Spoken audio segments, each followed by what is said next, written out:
আজ এই ভিডিওতে কম্পিউটার এবং ল্যাপটপের এমন 7টি অপশন দেখাতে চলেছি যে অপশনগুলো অনেকেই জানেন না। এই অপশনগুলো আপনাদের অনেক কাজে লাগবে। ভিডিওটি না টেনে শেষ পর্যন্ত দেখতে থাকুন, অপশনগুলো শিখতে পারবেন। অল্টার ট্যাবের কাজ কি, উইন্ডো ট্যাবের কাজ কি, কিবোর্ড শো করা, taskbar top down, window D, Windows 10 keyboard দিয়ে বন্ধ করা, কম্পিউটার বা ল্যাপটপ এর স্পিড বাড়ানো এবং সাথে বোনাস হিসাবে থাকবে স্পিড যাতে না কমে যায় সেজন্য কোন কোন বিষয়গুলো ফলো করবেন। ট্রিক্স নাম্বার 1,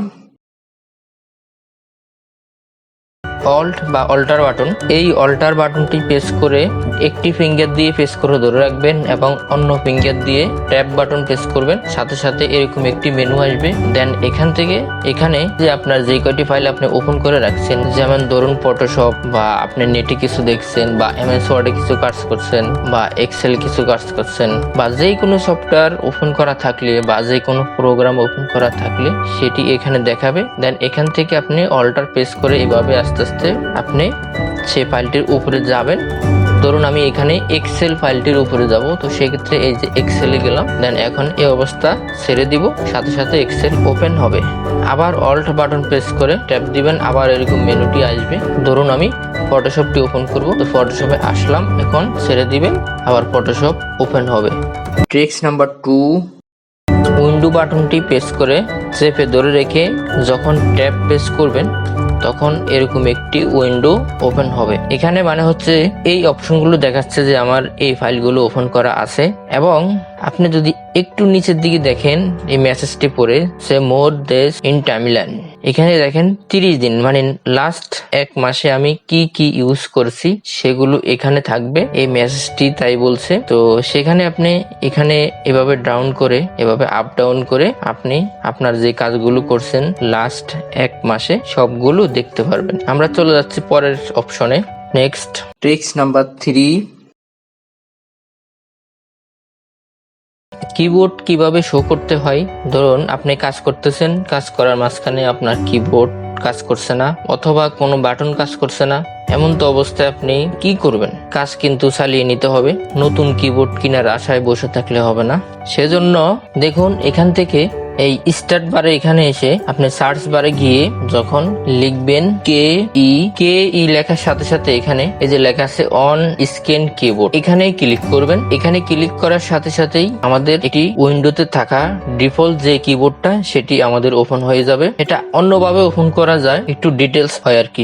সেটি করতে গেলে একটু ডিটেলস হয়, আমি কেটে দিয়ে তাও দেখাই। যেমন উইন্ডো বাটনে ক্লিক করবেন, এখানে এসে এভাবে ড্র্যাগ করে উইন্ডোজ ইজি অফ অ্যাক্সেস এখানে ক্লিক করবেন। এখানে ক্লিক করার পরে এই যে এখানে চলে আসবে অন স্ক্রিন কিবোর্ড। দেন এখানে ক্লিক করলে সেই কিবোর্ডটি ওপেন হয়ে যাবে। দেন এখানে এসে এই যে যেমন আমি লিখছি এইভাবে আপনার এই কিবোর্ডটি কাজ করে থাকে। এখন দেখব ট্রিক্স নাম্বার 4, আমাদের নিচে যে টাস্ক বার আছে মানে আমাদের নিচে যেখানে ডেট টাইম লেখা থাকে এবং যেখানে স্টার্ট বাটন থাকে বা সার্চ বার থাকে, এই মেনুটিকে বলা হয় টাস্ক বার। এটি উপরে বা পাশে উল্টে যায়। সেক্ষেত্রে কিভাবে এটাকে আবার আপনি নিচে নিয়ে আসবেন, আগের জায়গায় নিয়ে আসবেন, সেটা করার জন্য দেখেন আমার এখন এখানে সঠিকভাবে আছে, তো আমি একটু ঘুরে নিই। সেটা করার জন্য এখানে রাইট বাটন ক্লিক করে এখানে দেখতেছেন টাস্ক বার সেটিং, এখানে ক্লিক করার পর এই যে এখানে দেখেন লেখা আছে বটন, তার মানে নিচে আপনি এখান থেকে যদি রাইট ক্লিক করেন ডান পাশে যাবে, টপ যখন দিবেন উপরে যাবে এবং লেফট যখন দিবেন বাম পাশে যাবে। ধরুন আমি যদি টপ দিয়ে দিই তখন দেখেন এই যে উপরে চলে গেছে। আবার আমি যখন এটা রাইট ক্লিক করব তখন ডান পাশে চলে গেছে। আশা করি বুঝতে পারছেন। ট্রিক্স নাম্বার 5, উইন্ডো ডি এই বাটনের কাজ কি, মানে কিবোর্ড থেকে যে উইন্ডো বাটনটি আছে এটি ধরে রেখে যখন ডি প্রেস করবেন তখন কি হয়। ধরুন আমি এক্সেল ফাইলটি ওপেন করলাম, এটাকে উইন্ডো প্রেস করে যখন ডি দিব তখন এটি মিনিমাইজ হয়ে যাবে। আবার যখন উইন্ডো ডি দিবেন তখন একত্রে প্রেস করলে, একবার প্রেস করলে একটা ফাইল মিনিমাইজ হবে, আবার করলে ম্যাক্সিমাইজ হবে। ট্রিক্স নাম্বার 6, এখন দেখবো উইন্ডোজ 10 কিবোর্ড দিয়ে কিভাবে ক্লোজ করতে হয়, কিবোর্ড থেকে মানে কিভাবে শাটডাউন দিতে হয়। কিবোর্ড থেকে প্রথমে উইন্ডো বাটন প্রেস করবেন, তারপরে এখানে এসে ট্যাব বাটন প্রেস করবেন। দেখুন এই যে এখানে 3টি দাগ দেখা যাচ্ছে, এখানে চলে আসছে। ইন্টার প্রেস করবেন। ইন্টার প্রেস করার পর এখানে নিচের দিকের অ্যারো মানে ডাউন অ্যারো আমরা যেটি বলি সেটি দিয়ে এখানে পাওয়ার অপশনে আসবেন। শাটডাউনে ক্লিক করা আছে, এখন যদি আমি ইন্টার দিই তাহলে বন্ধ হয়ে যাবে এবং রিস্টার্টে ক্লিক করে এন্টার দিলে রিস্টার্ট হবে। আমি যেহেতু এখন ভিডিও করতেছি তো এই জন্য এখন বন্ধ করব না, আপনারা ট্রাই করে দেখবেন। Tricks number 7। এখন আসেন বোনাস একটি অপশন দেখাবো বলছি, তো চলুন দেখে নিই বোনাস অপশনটি কি। প্রথমে এখানে আমরা সার্চ বারে এখানে এসে রান লিখবো অথবা উইন্ডো বাটন প্রেস করে আর প্রেস করব, মানে উইন্ডো বাটনটি চেপে ধরে আর দিব।